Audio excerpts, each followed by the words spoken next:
Mon riche père a regardé mon uniforme et a dit, médecin glorifié. Sers juste les boissons. À sa fête à 2 millions de dollars, j'ai juste souri jusqu'à ce qu'une invitée s'effondre et cesse de respirer. J'ai avancé. Un général 4 étoiles a prononcé une seule phrase. Mon père s'est figé. Je comptais déjà les compressions lorsque la voix du général a transpercé la pièce. Infirmier, continuez. Vous faites ce qu'il faut. Pendant une seconde, personne n'a bougé. La musique s'était arrêtée. Des verres planaient dans les airs. Mon père se tenait à 3 mètres, un verre en cristal à la main, me regardant comme s'il ne m'avait jamais vu auparavant. Je ne l'ai pas regardé. Je n'ai regardé personne. J'ai gardé mes mains jointes, les épaules au-dessus de mes poignets, poussant fort et régulièrement. 1, 2, 3. La femme sous moi, fin soixantaine peut-être, était devenue pâle. Ses perles étaient tordues autour de son cou. Quelqu'un avait essayé de desserrer son col, mais n'avait pas su quoi faire ensuite. La plupart des gens ne savent pas. Appeler le 911 si ce n'est pas déjà fait, ai-je dit. Sans rompre le rythme. Un homme en costume gris a hoché la tête trop vite. C'est déjà fait. Ils sont en route. Bien. Reculez. Donnez-lui de l'air. J'ai incliné sa tête, vérifié sa respiration à nouveau.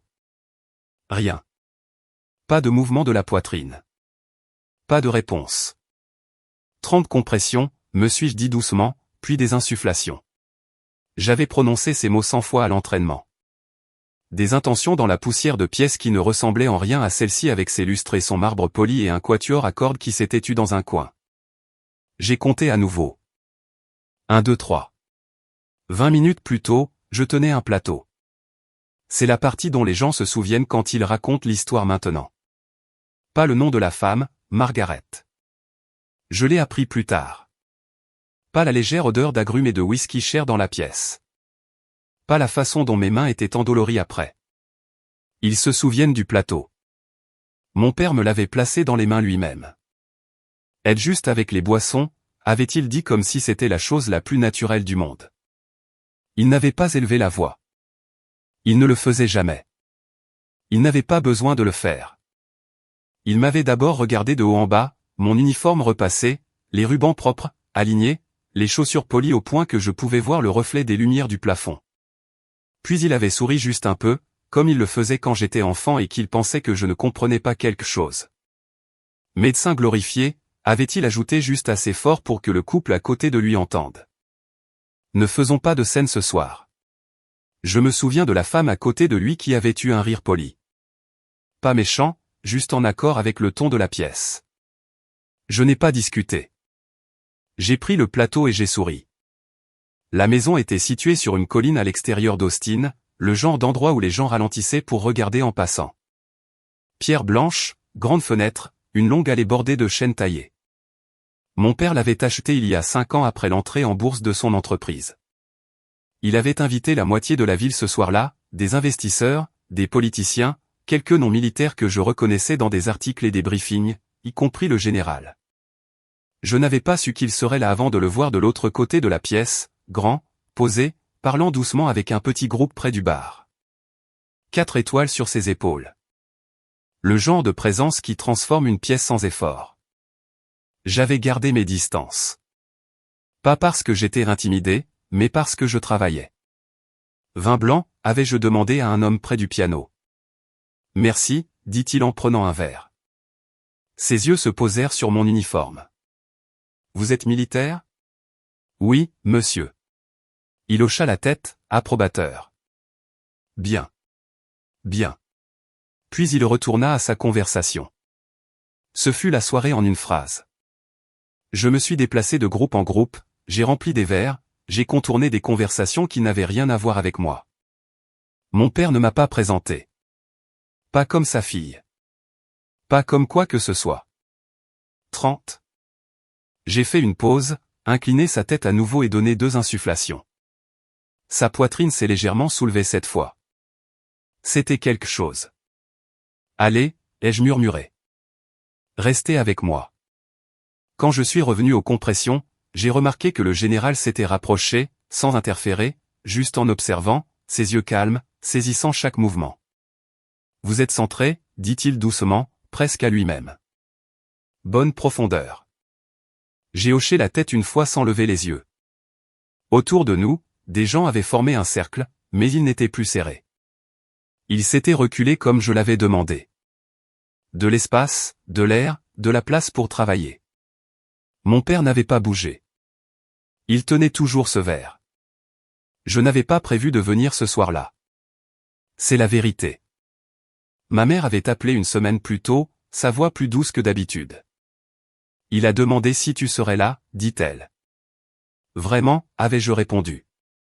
Une pause. Eh bien, je pense qu'il suppose que tu le seras. Cela lui ressemblait plus. J'étais de retour aux États-Unis depuis 3 mois. Une affectation à terre pour la première fois depuis des années. Le genre d'affectation qui permet de dormir dans un vrai lit, de faire les courses. Faire semblant que la vie était redevenue simple. Il ne faut pas longtemps pour se souvenir que ce n'est pas le cas. Juste pour 1 heure, ajouta ma mère, ça signifierait beaucoup. Pour elle, je savais. Alors, j'avais dit oui. J'avais repassé mon uniforme, vérifié mes rubans, poli mes chaussures. Vieilles habitudes. Respect pour l'endroit, même si l'endroit ne le rendait pas. Gardez les coudes bloqués, dit le général, toujours calme. Laissez le poids de votre corps faire le travail. J'ai compris, monsieur, ai-je répondu avec la même assurance. Il hocha la tête. Pas de correction, juste une reconnaissance. Cela comptait. Plus que tout ce que mon père avait dit toute la soirée. Les secours arrivent dans 2 minutes. Quelqu'un a appelé de l'autre bout de la pièce. Bien, ai-je dit. On continue. J'ai terminé un autre cycle, vérifié à nouveau. Une lueur. C'était faible, à peine perceptible. Mais je l'ai senti. Attendez, ai-je dit, pressant mes doigts sur son cou. J'ai un pouls. Les mots ont traversé la pièce comme un changement de temps. Elle respire, a demandé quelqu'un. Pas encore, ai-je dit, mais elle revient. J'ai ajusté sa position, maintenu ses voies respiratoires ouvertes. Restez avec moi, Margaret, ai-je dit, bien que je n'ai pas connu son nom avant que quelqu'un ne me le chuchote à côté. Margaret, vous m'entendez? Une faible inspiration, puis une autre. Quand les ambulanciers sont arrivés, ils ont agi vite mais de manière contrôlée. L'un d'eux m'a regardé, puis le général. Statut. Pour retrouver, ai-je dit.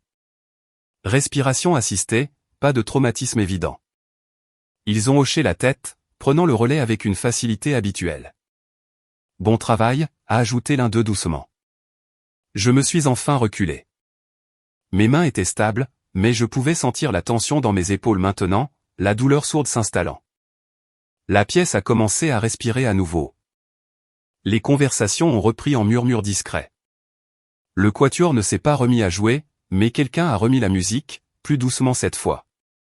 J'ai essuyé mes mains sur une serviette que quelqu'un m'a tendue, et puis pour la première fois depuis le début, j'ai levé les yeux vers mon père. Il était toujours au même endroit. Mais quelque chose avait changé. La confiance qu'il portait si facilement plus tôt, l'aisance de quelqu'un qui contrôlait chaque détail de la soirée, s'était estompée. Pas complètement, juste assez. Il a croisé mon regard, a ouvert la bouche, l'a refermée. Le général s'est approché de moi, ajustant légèrement sa veste. Infirmier, a-t-il dit, pas fort, mais assez clairement pour que ceux qui étaient à proximité entendent. Vous avez géré ça parfaitement. Merci, monsieur, ai-je répondu. Il a soutenu mon regard une seconde de plus. Puis il a hoché la tête une fois. C'était tout. Une phrase, une reconnaissance. Mais dans cette pièce, à ce moment-là, c'était plus que suffisant. Derrière lui, j'ai vu la main de mon père se resserrer légèrement autour de son verre. Pas tremblante, juste immobile. Pour la première fois de la soirée, il n'avait rien à dire. Et j'ai réalisé, debout là au milieu de sa fête parfaite, que je n'avais pas besoin qu'il le fasse. Je suis parti avant que la musique ne reprenne. Pas pressé, sans en faire un point. J'ai simplement posé le plateau vide sur une table d'appoint, remercié l'un des membres du personnel pour la serviette et suis sorti par la même porte d'entrée par laquelle j'étais venu. Personne ne m'a arrêté. Dehors, l'air nocturne était différent, plus frais que je ne l'attendais, portant la légère odeur d'herbe coupée et quelque chose de lointain, comme une pluie qui n'avait pas encore décidé d'arriver. Les lumières de l'allée projetaient de longues ombres sur le chemin de pierre. Des voitures bordaient les deux côtés, polies et silencieuses, comme si elles attendaient qu'on résolve quelque chose avant de bouger à nouveau. Je suis resté là un instant, laissant mes épaules se relâcher. Puis j'ai pris une inspiration. Mes mains picotaient encore légèrement à cause des compressions. Cela arrivait toujours. Ce n'était pas les nerfs. C'était la mémoire musculaire qui se dénouait. Le corps lâchant prise après avoir fait exactement ce pourquoi il avait été entraîné. Une voix derrière moi a dit « Vous avez bien agi ». Je me suis retourné. Ma mère se tenait juste à l'intérieur de l'encadrement de la porte, son châle serré autour de ses épaules. Elle semblait plus petite que dans mes souvenirs. Ou peut-être que je la voyais plus clairement maintenant. « Merci », ai-je dit. Elle est sortie sur le porche, fermant doucement la porte derrière elle.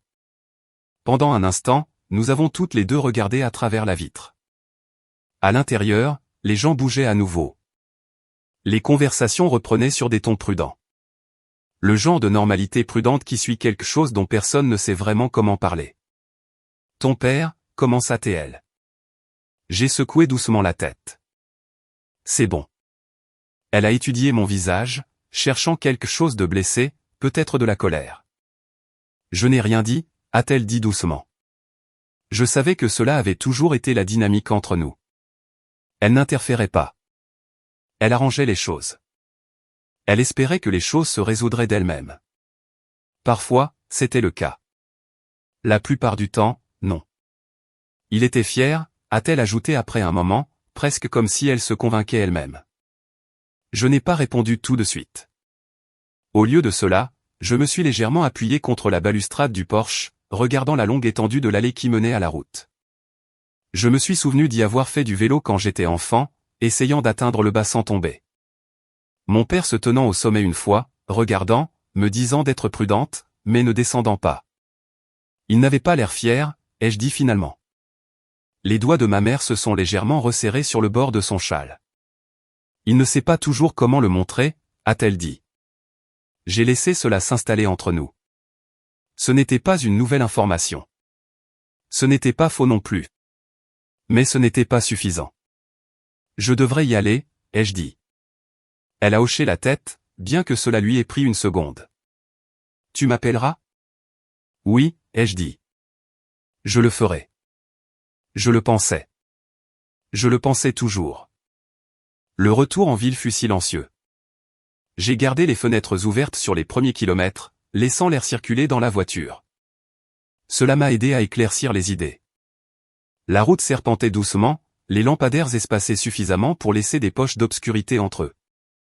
J'avais emprunté cette route plus de fois que je ne pouvais compter au fil des ans.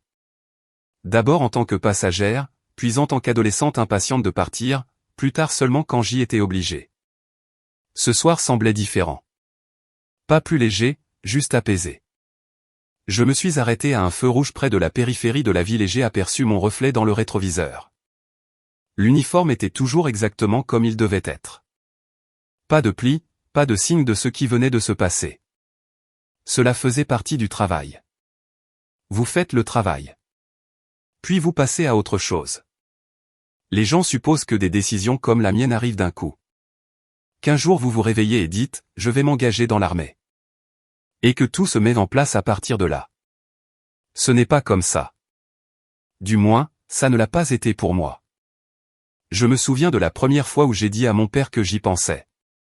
Nous étions assis à la table de la cuisine dans l'ancienne maison, avant que l'entreprise n'entre en bourse, avant le déménagement. Il avait une pile de papiers devant lui, des chiffres et des projections, des choses qui comptaient pour lui d'une manière que je ne comprenais pas entièrement à l'époque.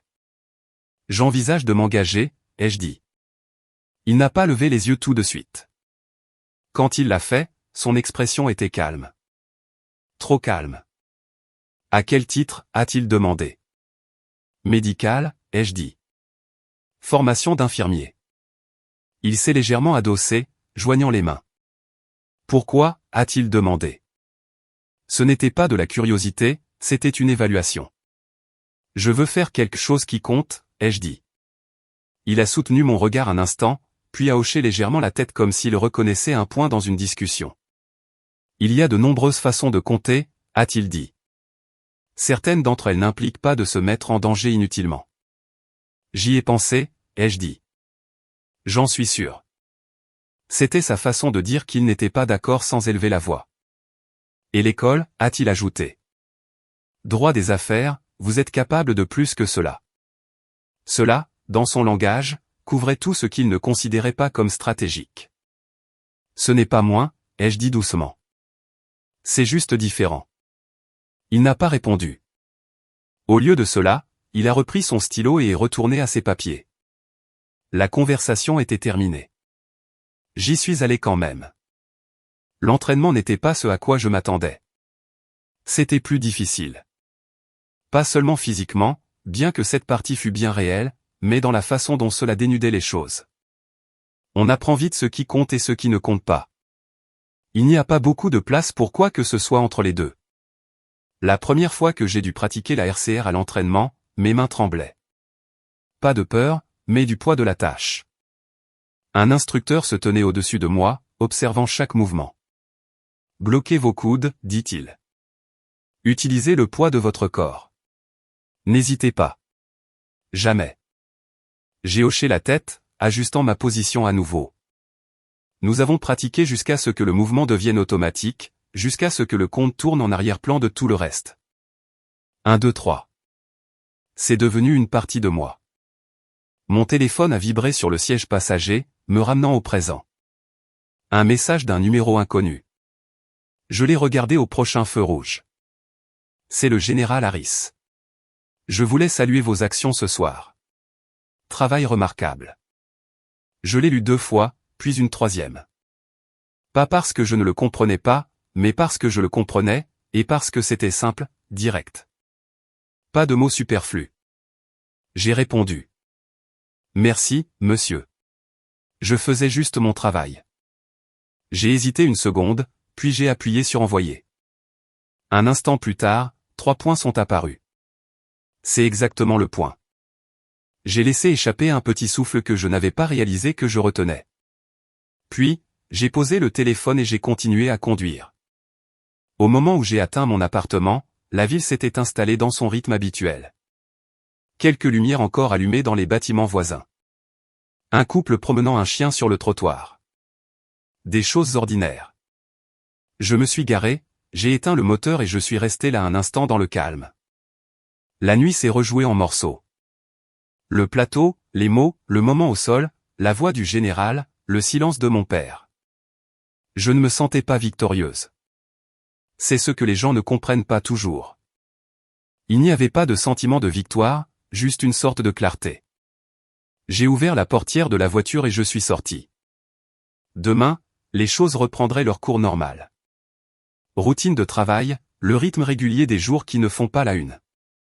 Mais quelque chose avait changé. Pas dans le monde, en moi.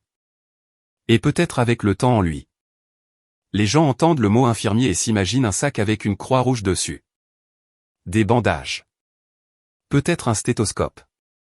Quelqu'un qui arrive après que le plus dur soit passé. Ce n'est pas comme ça que ça marche. Pas là où j'ai été formé. Pas là où j'ai servi. La première leçon qu'il vous enseigne ne concerne pas les outils. Elle concerne le temps. Vous n'en avez pas, a dit notre instructeur le premier jour, faisant les 100 pas devant une ligne d'entre nous qui essayait encore de comprendre comment se tenir au garde à vous sans bloquer les genoux. Vous pensez que oui? Non. Il s'est arrêté devant moi. Quand quelque chose ne va pas, vous agissez. Pas après avoir réfléchi. Pas après avoir demandé la permission, vous agissez. Il a tapé sur sa montre. Des secondes, dit-il, c'est avec ça que vous travaillez. L'entraînement commençait avant le lever du soleil et ne se terminait pas au coucher du soleil. Nous avons appris à bouger vite sans nous précipiter. À voir ce qui comptait et à ignorer ce qui ne comptait pas. À garder les mains fermes quand tout le reste autour de vous ne l'était pas. Ils ne nous y ont pas préparés en douceur. Ils nous y ont jetés. Des simulations d'abord. Un mannequin au sol. Pas de pouls. Allez. L'instructeur a dit, vous bougez. Vérifiez les voies respiratoires. Vérifiez la respiration. Commencez les compressions. 1, 2, 3. Au début, ça semble mécanique, comme si vous suiviez une liste. Puis il commence à ajouter du bruit. Des cris, des alarmes, des gens qui parlent les uns sur les autres. Vous le perdez. Faites quelque chose. Infirmier. Votre travail est d'ignorer tout cela. Concentrez-vous. Main. Pression. Rythme. 1, 2, 3. Ils rendent ça plus difficile. Lumières éteintes. Des stroboscopes clignotants, quelqu'un vous attrape l'épaule. Va-t-il s'en sortir? Vous ne répondez pas. Vous continuez. La première fois, ce n'était pas une simulation. J'ai su la différence avant même de le voir. C'est dans l'air. Une sorte de calme qui n'a pas sa place. Nous étions aux États-Unis, faisant partie d'un exercice d'entraînement conjoint. Routine, contrôlée, jusqu'à ce qu'elle ne le soit plus. Un soldat est tombé pendant un exercice. Pas de chute dramatique. Juste arrêté. Au moment où je l'ai atteint, quelqu'un appelait déjà à l'aide. Il ne respire pas, ont-ils dit. Je suis tombé à genoux, les mains en place. 1, 2, 3. Il y a un moment, tout au début, où votre esprit essaie de rattraper, de poser des questions, de comprendre ce qui s'est passé.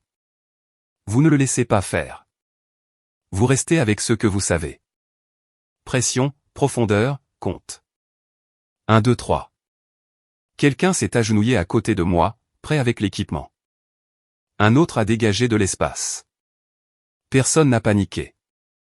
C'est la différence que fait l'entraînement. Nous avons travaillé ensemble sans beaucoup parler. Des minutes sont passées, ou des secondes. C'est difficile à dire.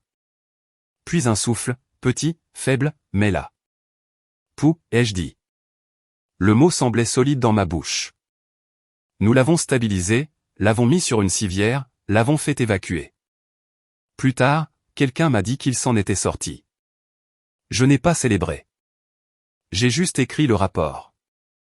On apprend avec le temps que le travail ne consiste pas à être le héros. Il s'agit d'être celui qui agit quand personne d'autre ne le fait. Parfois, c'est suffisant. Parfois, ça ne l'est pas. On porte les deux.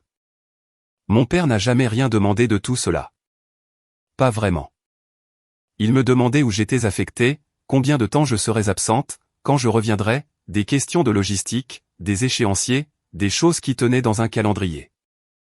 Une fois, après environ 1 an de service, il a demandé « Apprends-tu quelque chose d'utile ?» Je me souviens de ça clairement. Nous étions au téléphone. J'étais assise sur un banc devant la caserne, regardant le soleil se lever sur une rangée de bâtiments bas qui se ressemblaient tous. Oui, ai-je dit. Comme quoi? J'ai pensé à expliquer, à lui dire comment reconnaître quand les voies respiratoires de quelqu'un sont bloquées. Comment arrêter une hémorragie avec ce qu'on a sous la main, comment rester calme quand tout autour de vous ne l'est pas.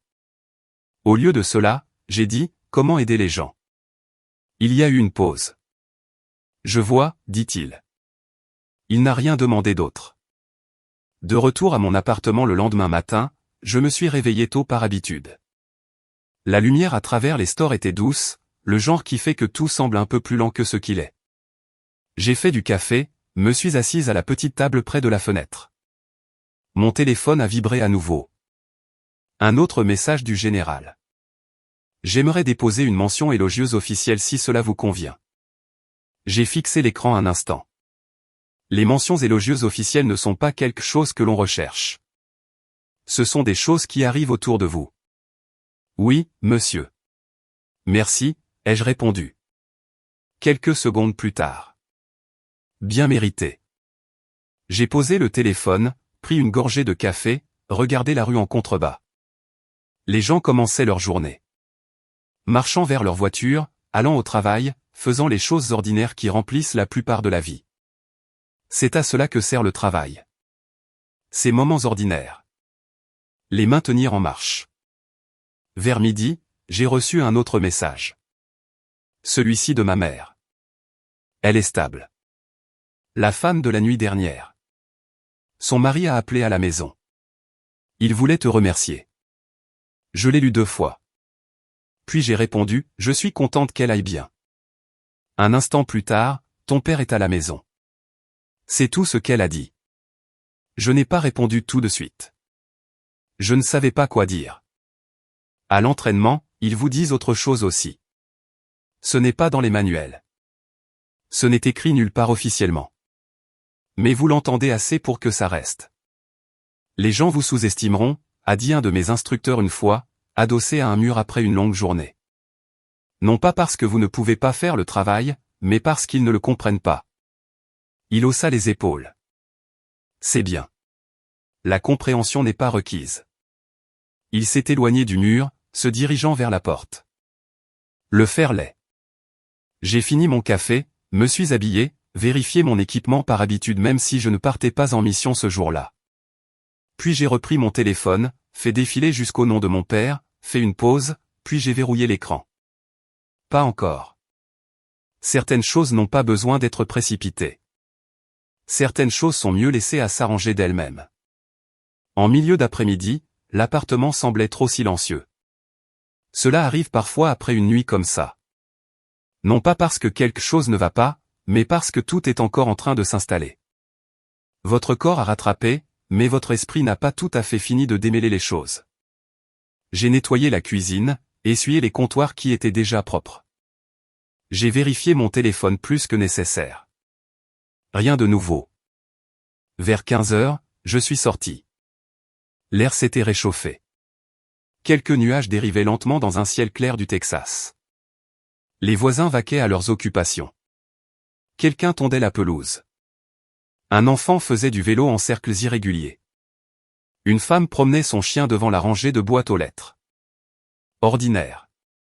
Cela m'a ancré. J'ai marché quelques pâtés de maison, les mains dans les poches, laissant le rythme apaiser davantage les choses, devant un petit restaurant que j'avais l'intention d'essayer, devant un quincaillerie avec une enseigne fanée. Des endroits qui étaient là bien avant mon arrivée et qui seraient là bien après. La vie continue. Toujours. L'appel est arrivé juste au moment où je rentrais. Madame, oui. C'est le service médical d'urgence du comté de Travis. Nous avons parlé brièvement la nuit dernière à la résidence de Barton Creek Road. Je me suis légèrement appuyé contre le côté d'une voiture garée. Oui, je me souviens. Nous voulions vous donner des nouvelles de la patiente que vous avez assistée. Margaret, elle est stable, dit-il. Ils l'ont à l'hôpital Saint-David's pour un événement cardiaque. Vous lui avez donné le temps dont elle avait besoin. J'ai fermé les yeux une seconde. Merci, ai-je dit. Non, merci à vous, a-t-il répondu. Nous voyons beaucoup de situations où les gens hésitent. Cela n'est pas arrivé la nuit dernière. Non, ai-je dit doucement. Cela n'est pas arrivé. Nous avons mis fin à l'appel. Je suis resté là un instant de plus, puis je me suis détaché de la voiture et suis rentré chez moi. Ce soir-là, je me suis assise avec un bloc-notes et j'ai écrit ce dont je me souvenais. Non pas parce que quelqu'un me l'avait demandé, mais parce que c'est ce que l'on fait.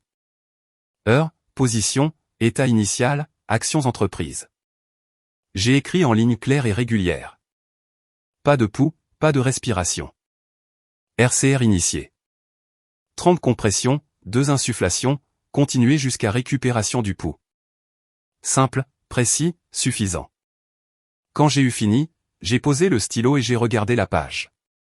Il y a une sorte de paix à écrire les choses de cette façon. Cela donne des contours à un événement.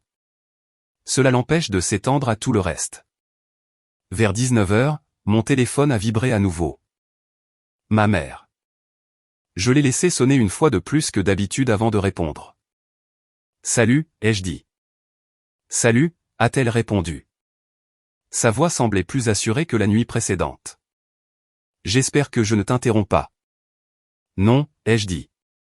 J'étais juste à la maison. Une pause. J'ai parlé au mari de Margaret. Elle a dit qu'il avait rappelé cet après-midi. Il était très reconnaissant. Je suis contente, ai-je dit.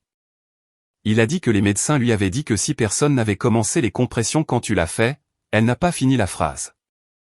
Elle n'avait pas besoin de le faire. Comment va-t-elle, ai-je demandé. Stable. Il la surveille. Il pense qu'elle pourra rentrer chez elle dans quelques jours. C'est bien. Une autre pause. Il a aussi demandé ton numéro, a-t-elle ajouté. J'y ai réfléchi. Tu le lui as donné?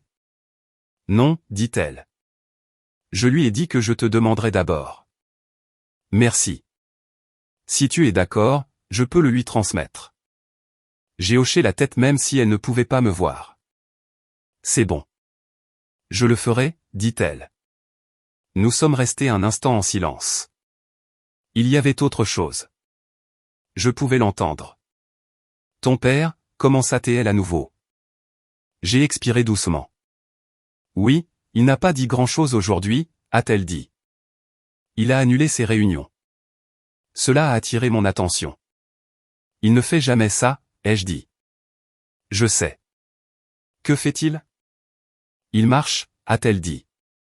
Dans la maison, dehors, juste il marche. Je l'ai imaginé. La longue allée, le patio arrière, les pièces trop grandes pour le silence. Il a demandé de tes nouvelles, a-t-elle ajouté. Je n'ai pas répondu tout de suite. Qu'a-t-il demandé, ai-je dit finalement. Il voulait savoir où tu avais appris à faire ça, a-t-elle dit. La nuit dernière. J'ai laissé échapper un petit souffle. Qu'est-ce que tu lui as dit? La vérité. Elle a dit que tu le faisais depuis des années. A-t-il dit quelque chose? Non, a-t-elle dit. Il a juste hoché la tête. Après que nous ayons raccroché, je suis resté un moment avec cela. Pas l'éloge, pas le résultat, mais la question. Où avais-tu appris à faire ça? C'était la première fois que je me souvenais qu'il me posait une question sur ce que je faisais réellement. Pas où, pas quand, mais quoi. C'était un petit changement, mais il était là. Le lendemain matin, je me suis présenté pour mon service programmé. La base était calme de cette manière familière, ordonnée, efficace, un endroit où chacun connaissait son rôle et l'accomplissait sans avoir besoin qu'on le lui dise 2 fois. J'ai fait mon rapport au chef principal, examiné les tâches du jour et suivi la routine devenue une seconde nature, constante vitale, dossier, suivi, rien de dramatique. C'est le cas la plupart du temps, et c'est une bonne chose. En milieu de matinée, l'un des jeunes marins m'a approché. Et, dit-il un peu hésitant. Vous étiez à cet événement hier soir, n'est-ce pas? Celui de Barton Creek. J'ai levé les yeux du dossier que j'étais en train de consulter. J'y étais. J'ai vu quelque chose à ce sujet ce matin, a-t-il dit. Quelqu'un a posté un clip. Pas toute la séquence, juste une partie. J'ai senti une légère contraction dans ma poitrine. Quelle partie, ai-je demandé. Il a sorti son téléphone, tapoté quelques fois et tourné l'écran vers moi. C'était une séquence tremblante. Un cercle de personnes, du mouvement, des voix, puis moi au sol, comptant, les mains fermes, le général entrant dans le cadre. Pas d'audio sur ces mots, juste le moment. J'ai regardé pendant quelques secondes, puis je lui ai rendu le téléphone. C'est moi, ai-je dit. Oui, dit-il. C'est quelque chose. C'est juste le travail, ai-je répondu. Il a hoché la tête, bien que je puisse dire qu'il ne comprenait pas entièrement. C'était bien. Il n'avait pas besoin de comprendre. À la fin de la journée, le clip s'était répandu. Pas partout, mais suffisamment. Assez pour que les gens en parlent à voix basse dans les couloirs. Assez pour que quelques hochements de tête supplémentaires me soient adressés. Assez pour que l'histoire ait commencé à dépasser la pièce où elle s'était produite. Je ne l'ai pas poursuivi. Je ne l'ai pas évité. Je l'ai laissé passer. Ce soir-là, alors que je préparais mes affaires pour partir, mon téléphone a vibré à nouveau. Un SMS de mon père. J'ai fixé le nom un long moment. Puis je l'ai ouvert. Peut-on parler? Pas de mots supplémentaires, pas d'explication. Juste cela. Je l'ai lu une fois. Puis encore. Dehors, le soleil commençait à se coucher, projetant de longues ombres sur la base. J'ai glissé le téléphone dans ma poche, ne répondant pas tout de suite, ne l'ignorant pas non plus. Certaines conversations ont plus d'importance quand on prend son temps pour y entrer. Je n'ai pas répondu à mon père ce soir-là, non pas parce que je l'évitais, mais parce que je voulais que le moment se stabilise en quelque chose de réel avant que nous n'essayions d'en parler. Trop tôt et cela se serait transformé en ce que cela avait toujours été. Lui expliquant, moi écoutant, rien ne changeant. Certaines choses ont besoin d'un peu d'espace pour prendre forme. Le lendemain matin, j'étais déjà à mi-chemin de mon quart de travail lorsque j'ai reçu le message. Veuillez vous présenter au commandement à 11 heures. Tenue de cérémonie. Pas d'explication. Il y en a rarement. J'ai vérifié l'heure, juste assez pour finir ce que je faisais. Me nettoyer et me changer. La tenue de cérémonie signifiait toujours quelque chose de formel, pas de routine, pas de quotidien. Je n'ai pas posé de questions. J'ai terminé mes rondes, remis mes notes et me suis dirigé vers le vestiaire. Debout devant le miroir, j'ai ajusté ma veste. Chaque ligne en place, les rubans alignés, les chaussures déjà polies. J'avais porté cet uniforme le soir de la fête, mais cela semblait différent. Non pas à cause de son apparence, mais à cause de ce qu'il véhiculait. Maintenant, j'ai pris une inspiration, puis je suis sorti. Le commandement était dans un bâtiment bas près du centre de la base. Lignes épurées, pas d'excès. Le genre d'endroit où les choses se passent discrètement mais sont importantes. Un sous-officier m'a accueilli à l'entrée. « Madame », dit-il en hochant la tête. « On vous attend. » Je l'ai suivi dans un couloir qui sentait légèrement le cirage et le papier. Nous nous sommes arrêtés devant une salle de conférence. Il a frappé une fois, puis a ouvert la porte. Infirmier à bord. Je suis entré. Il y avait 5 personnes dans la pièce. 2 que je reconnaissais de l'unité médicale, une du commandement. Et au fond de la table, le général. Il s'est levé quand je suis entré. Pas brusquement, pas formellement. Juste levé. Infirmier, dit-il avec le même ton calme que j'avais entendu la nuit précédente. Monsieur, ai-je répondu, m'avançant. S'il vous plaît, dit-il, désignant la chaise en face de lui. Asseyez-vous. Je l'ai fait. Les autres sont restés debout un instant de plus, puis ont pris leur siège également. Un dossier était posé sur la table devant moi. Fermé. Le général a posé légèrement ses mains sur le dossier de sa chaise. Je ne vous prendrai pas beaucoup de votre temps, dit-il. Vous en avez déjà donné plus que suffisamment cette semaine. Il y eut un léger mouvement dans la pièce. L'attention se tendait, tout le monde conscient que ce n'était pas la routine. J'ai examiné les rapports, continua-t-il. Ceux des services d'urgence, de l'hôpital, de votre commandement. Il marqua une pause. Et j'ai regardé la séquence. J'ai gardé mon expression stable. Oui, monsieur. Vous avez agi immédiatement, dit-il. Vous avez maintenu la bonne technique sous pression. Vous avez donné à cette patiente le temps dont elle avait besoin. Il ne faisait pas d'éloges. Il énonçait des faits. C'était plus important. C'est votre entraînement, dit-il. Oui, monsieur. Et votre jugement? Je n'ai pas répondu. Il a laissé le silence s'installer un instant. Puis il a hoché légèrement la tête comme s'il se confirmait quelque chose à lui-même. Ouvrez le dossier, dit-il. J'ai tendu la main et je l'ai fait. À l'intérieur se trouvait un document unique, formel, propre, précis, une mention élogieuse. J'ai lu la première ligne, puis la seconde, mon nom, mon unité, un résumé des actions entreprises. Une reconnaissance de performance. Je ne me suis pas pressé. J'ai pris mon temps.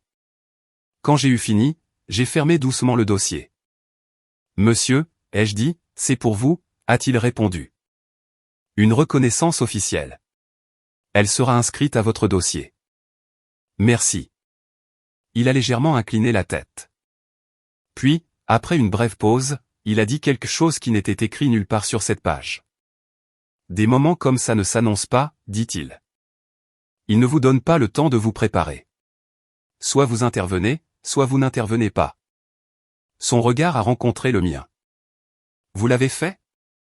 J'ai hoché la tête une fois. Oui, monsieur. Il a pris une inspiration, puis s'est légèrement déplacé, comme s'il passait du formel à autre chose, toujours contrôlé, mais plus personnel. J'ai parlé avec la famille de la patiente ce matin, dit-il. Elle est éveillée, alerte, pose des questions. Un petit soulagement dans ma poitrine. C'est une bonne nouvelle, monsieur. Ils ont demandé de vos nouvelles, a-t-il ajouté. Je leur ai dit ce que je vous dis maintenant. J'ai attendu. Que vous avez fait votre travail, dit-il. Exactement comme il doit être fait. C'était encore là. Pas d'héroïsme, pas d'exagération, juste la vérité. La réunion s'est terminée peu après. Pas de cérémonie, pas d'applaudissements, juste quelques hochements de tête, une poignée de main et la compréhension silencieuse que quelque chose avait été reconnu. Alors que je me levais pour partir, le général s'est légèrement écarté, permettant aux autres de passer. Infirmier, dit-il. Je me suis arrêté. Oui, monsieur. Il a baissé la voix juste assez pour que cela reste entre nous. Il y aura des gens qui ne comprendront pas ce que vous faites, dit-il. Cela ne change rien à sa valeur. J'ai soutenu son regard. Non, monsieur. Il m'a étudié un instant de plus. Puis il a donné un seul hochement de tête décisif. Ce sera tout. Dehors, la lumière du soleil semblait plus vive, plus claire. J'ai traversé la base à un rythme tranquille. Le dossier glissait sous mon bras. Pas pressé. Pas besoin de vérifier mon téléphone. Juste marcher. Il a vibré quand même. Je ne l'ai pas regardé tout de suite. J'ai attendu d'atteindre l'ombre d'un arbre près du bord du parking. Puis je l'ai sorti. Mon père, j'ai appris que vous êtes reconnu aujourd'hui. J'ai lu le message une fois, puis encore. Il n'y avait pas de question, juste de l'information. J'ai répondu. Oui. La réponse est venue plus vite cette fois. Peut-on se rencontrer? J'ai fixé l'écran. Les mêmes mots que la veille au soir, mais ils semblaient différents maintenant, moins incertains, plus délibérés. J'ai pensé à la longue allée, aux pièces silencieuses, à la façon dont il s'était tenu là, verre à la main, observant quelque chose qu'il n'avait pas prévu. J'ai pensé à la question que ma mère m'avait dit qu'il avait posée. Où as-tu appris à faire ça? J'ai tapé. Demain, café. Une pause. Puis, d'accord. J'ai glissé le téléphone dans ma poche et j'ai continué à marcher. Pas pressé. Pas besoin de répéter ce que j'allais dire. Il ne s'agissait plus de prouver quoi que ce soit. Cette partie s'était déjà déroulée tranquillement sur un sol en marbre devant une pièce qui s'était figée. Pour la première fois depuis la fête, j'ai senti quelque chose se mettre pleinement en place. Pas de fierté, pas de soulagement, quelque chose de plus stable, le sentiment que ce qui viendrait ensuite n'aurait pas besoin d'être forcé. Cela se déroulerait simplement. Nous nous sommes rencontrés dans un endroit où j'étais passé 100 fois sans jamais entrer. Un petit café dans une rue secondaire, le genre avec un menu sur tableau noir et une clochette qui tintait doucement quand on ouvrait la porte. Rien de poli, pas de voiturier, pas de longue allée, un terrain neutre.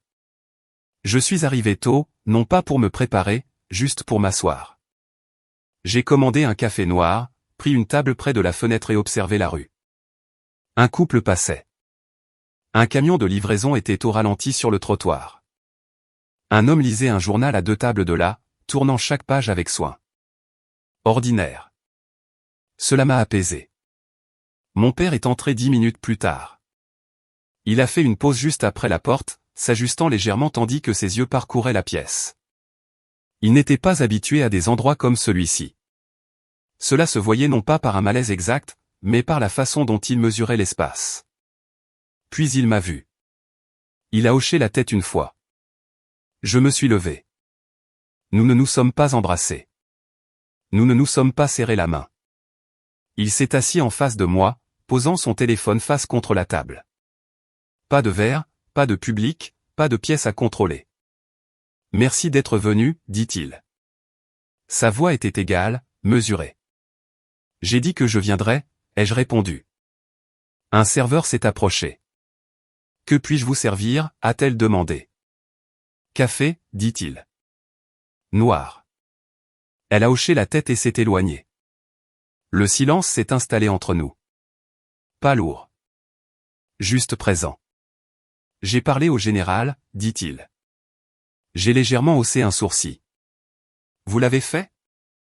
Oui, a répondu mon père ce matin. Je ne m'y attendais pas. Qu'a-t-il dit, ai-je demandé. Il a dit que vous vous étiez bien comporté, a dit mon père. Que vous étiez préparé. J'ai failli sourire. Cela lui ressemble. Mon père a hoché la tête. Une autre pause. J'ai aussi parlé au mari de la patiente, a-t-il ajouté. Le mari de Margaret. Je me suis légèrement penché en arrière. Il était très reconnaissant, a continué mon père. Il a dit, il a hésité, cherchant les mots exacts, il a dit que vous lui aviez donné plus de temps avec sa femme. J'ai laissé cela s'installer. Cela comptait plus que tout ce qui avait été dit à la fête. Je suis contente qu'elle aille bien, ai-je dit. Moi aussi, a-t-il répondu. Le serveur est revenu avec son café. Il l'a remercié, a attendu qu'elle parte. Puis il m'a regardé. Pas au-delà de moi, pas à travers moi. À moi. J'avais tort, dit-il.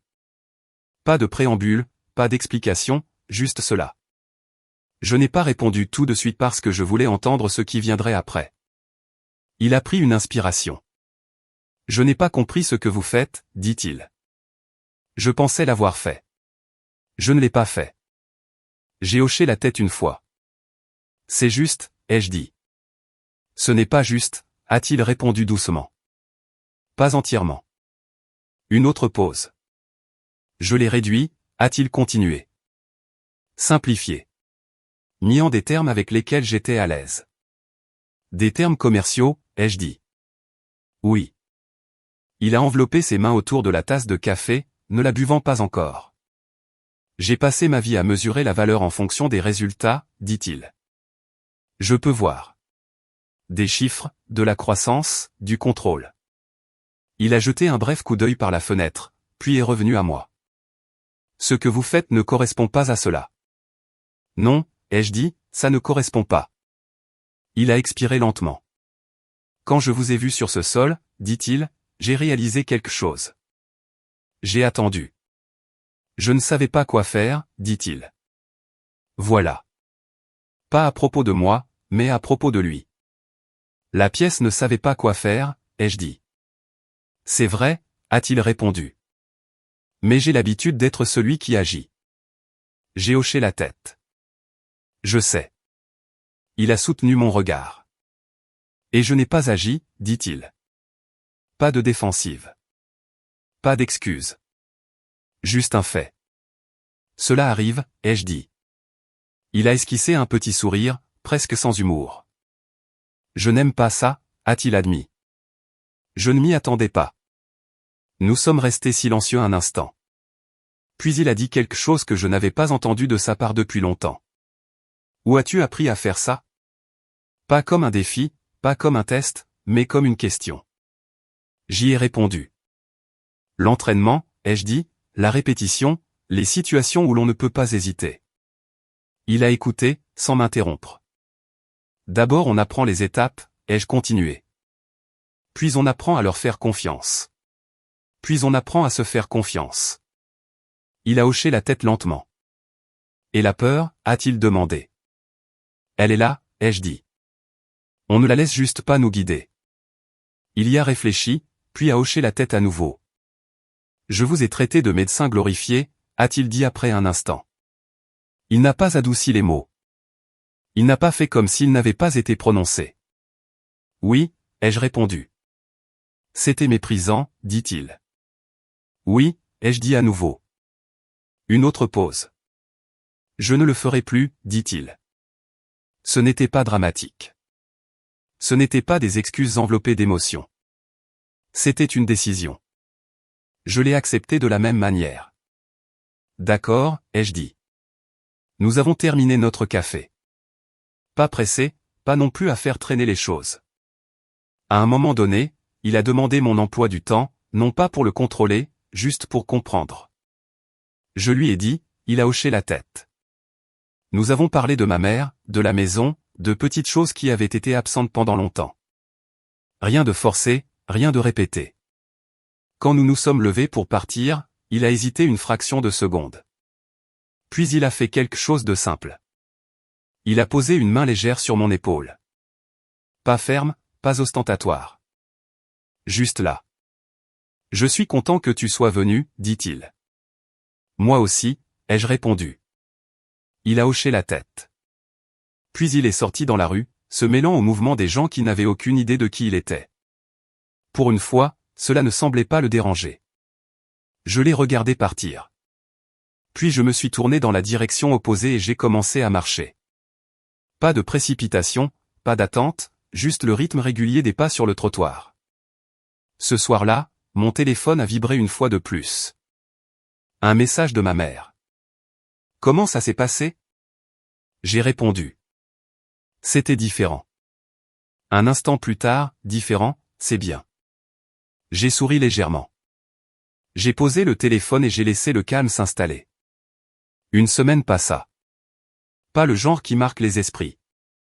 Pas de gros titres, pas d'interruption, juste une série de jours ordinaires, de routines de travail, le rythme régulier qui porte la plupart de la vie sans demander d'attention.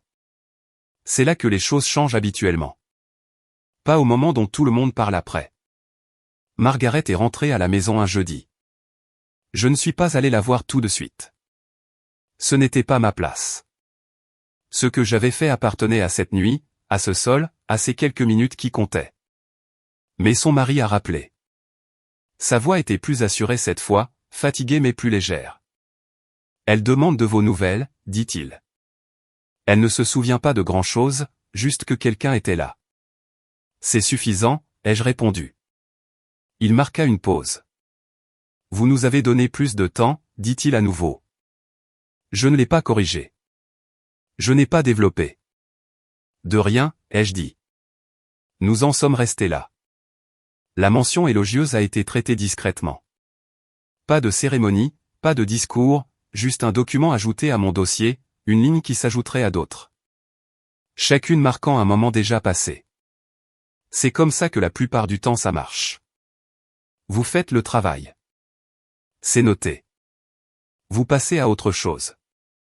Mon père a appelé un dimanche, pas un SMS. Un appel. J'ai répondu à la deuxième sonnerie. Salut, ai-je dit. Salut, a-t-il répondu. Il y avait un petit changement dans sa voix. Moins de dureté, moins de distance. J'ai de nouveau parlé au mari de Margaret. Il a dit, ils vont bien. C'est bien, ai-je dit. Ça l'est. Une pause. Je voulais te le dire. Il a ajouté, et te demander si tu serais d'accord pour venir le week-end prochain. Je me suis légèrement penché en arrière dans ma chaise. Il y a quelque chose, ai-je demandé. Non, dit-il. Rien de formel. Une autre pause. Juste un dîner. Simple. Pas de public.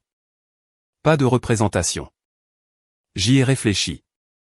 D'accord, ai-je dit. Je peux faire ça. Bien, a-t-il répondu. Nous n'avons pas rempli le silence de mots supplémentaires. Nous n'en avions pas besoin. Je te vois alors, dit-il. À bientôt. Le dîner fut calme, pas vide, juste mesuré. Ma mère avait mis la table comme elle le faisait toujours, soigneusement, intentionnellement, un petit vase au centre, des assiettes alignées. Nous nous sommes assis. Nous avons mangé. Nous avons d'abord parlé de petites choses, le temps, un voisin qui avait déménagé, une réparation à faire sur la clôture arrière, ordinaire. Cela a donné à l'espace le temps de s'installer. À mi-chemin du repas, mon père a posé sa fourchette. J'y ai pensé, dit-il. J'ai levé les yeux. Moi aussi, ai-je répondu. Un léger sourire traversa son visage. J'imagine, dit-il. Il a joint ses mains sur la table. J'ai longtemps cru que si je ne pouvais pas mesurer quelque chose, ce n'était pas significatif, dit-il. Que si cela n'apparaissait pas dans un rapport ou un bilan, c'était secondaire. J'ai hoché la tête. Je sais. Il a croisé mon regard. Je ne crois plus cela, dit-il. Ce n'était pas dit fort. Ce n'était pas accentué. Mais ça a fait son effet. D'accord, ai-je dit. J'apprends encore à comprendre ce que vous faites, a-t-il continué, mais je ne le rejette plus. C'est un bon début, ai-je dit. Il a hoché la tête. Oui, a-t-il convenu. Je pense que oui. Après le dîner, nous sommes passés au salon. Pas de musique, pas d'invités, juste nous trois.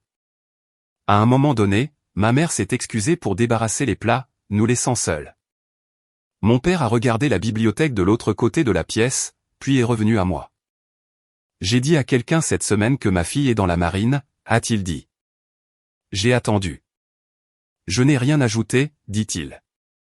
Je ne l'ai pas nuancé. Je ne l'ai pas minimisé. J'ai laissé échapper un petit souffle. C'est suffisant, ai-je dit. Il a hoché la tête une fois. Oui, dit-il. Je pense que oui. Quand je suis parti ce soir-là, l'allée ressemblait à ce qu'elle avait toujours été.